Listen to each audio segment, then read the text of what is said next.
Dear friends, with this quick update, I want to both thank you for your wonderful birthday wishes and explain to you why there cannot be a scintilla of doubt anymore that this criminal proceeding is a fake and a show trial whose only purpose is to divert everyone's attention from the fact that in reality it is intended to put me out of business for my work and to shut all of us up.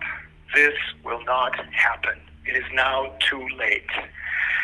And it is now time to do the right thing. And not only we on this side of the fence know this, but more and more people on the other side of the fence are beginning to grasp this. The countless birthday wishes I received top everything I ever received as birthday wishes and birthday presents in my entire life. I cannot say any more right now, but I will as soon as I get out of here. I'm especially grateful for the hundreds of people who, some of them having traveled to Göttingen from very far away, who congregated outside these prison walls to celebrate with me. You have probably heard by now that the prison administration deliberately kept me from hearing or seeing any of this, as on Friday, May the 3rd, they transferred me from the halfway normal department of this maximum security prison to a maximum security department. They also told me that I cannot make any phone calls to my lawyers or my wife, and that I cannot speak to any of the other inmates. This was, of course, both completely illegal and unconstitutional, and we will make sure that there will be consequences. However, when I was finally taken back to my old cell on Monday, May the 6th, the other inmates who were deeply impressed by the party outside told me everything in great detail. They were totally blown away. Again, it needs no further explaining that all of this is completely illegal and unconstitutional. At this point, it simply confirms that the famous book, Horrible Justices, which Professor Ingo Müller wrote about the judges of the Third Reich, is also a warning to all of us here in Germany, as even the former president of the German Constitutional Court has been warning that there are very grave problems within the judiciary. Just how grave these problems really are is currently on display here in Göttingen. The presiding judge in my case formally announced on Friday, May the 3rd, that he intends to stop the trial, does not want to hear any more witnesses, and wants to sentence me as quickly as possible. Why is that? Because the hearings that we have had thus far have clearly shown that my taking out a loan to protect part of the donations from getting attached by the authorities was perfectly okay. As one, yes, there was an imminent threat of our bank account getting attached. Two, I, as a director of the Corona Investigative Committee, had the power to step in and protect some of the donations by way of taking out a loan. And three, I was both able and willing to repay the loan. This means that the court must throw out the DA's case immediately, acquit me, and set me free. In order to avoid this, the presiding judge declared that based on the testimony of my former co-host, Vivian Fischer, he has now decided to jump ship and proceed on a completely different case and basis against me. He now says that the loan contract was no loan contract. Rather, that there was some kind of an agreement, no one knows what exactly he means, between me and my former co-host, based on which I had the duty to put the money into another bank account as a liquidity reserve. Since I didn't do this, he says, I violated this duty and thus am guilty of having violated a fiduciary duty to take care of the financial donations.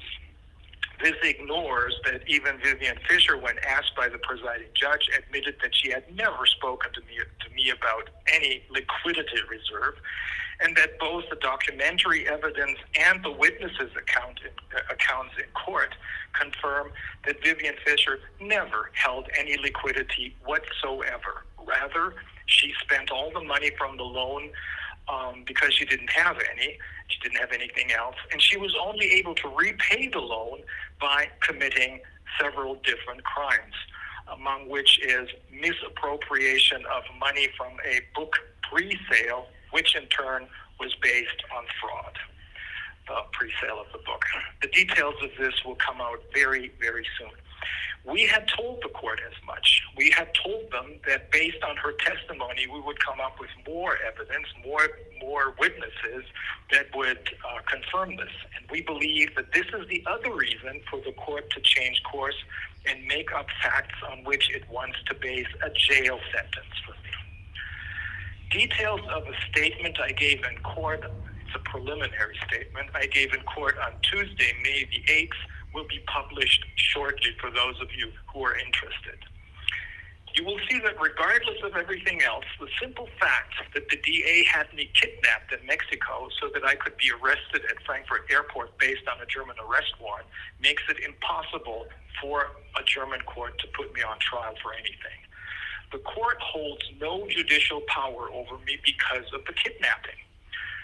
Rather, the state of Lower Saxony must immediately set me free and pay me damages because of the abduction, simply because of the abduction.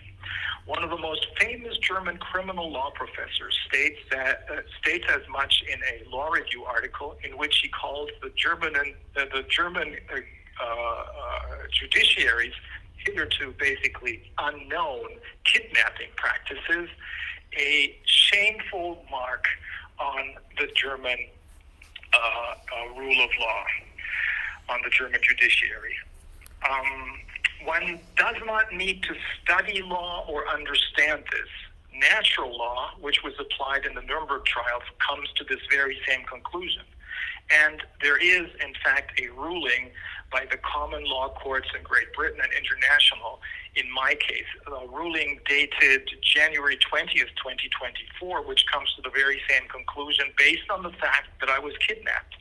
It orders the German Attorney General and the prosecutor in charge of my case to each personally pay me £99,000 for my kidnapping and each personally pay me another £25,000 for false imprisonment. That is exactly the conclusion to which the abstract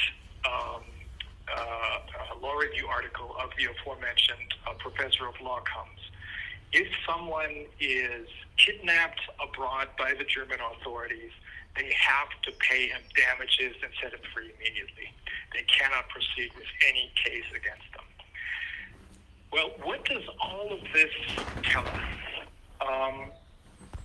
What does the fact that here in Germany, well-known and formerly highly profitable companies like Miele, Steel, and Bosch are leaving the country while Germany is ramping up its war industry and now even tries to get to recruit students in the German schools to become soldiers, or rather cannon fodder. What does all of this tell us?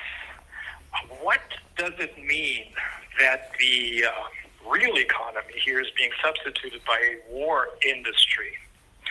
Well, it tells us that it is time for the other side's implosion. They are now with their backs against the wall, and one after another is actually forced to take their masks off. We are ready for them.